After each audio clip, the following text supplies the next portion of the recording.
Hey everyone, Strider here, back with another video. Today, I'm going to be telling you how to make a multiplication table in Python. Let's get started. So firstly, we want to start by making a variable called num is equals to integer input, and in here I'm going to be doing this, and then we want to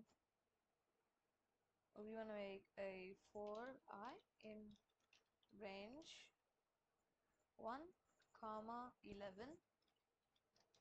We wanna print a formatted string.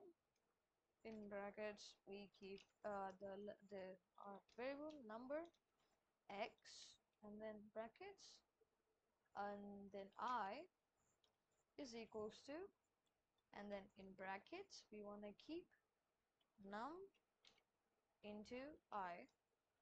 So if we run this, let's keep the number 8.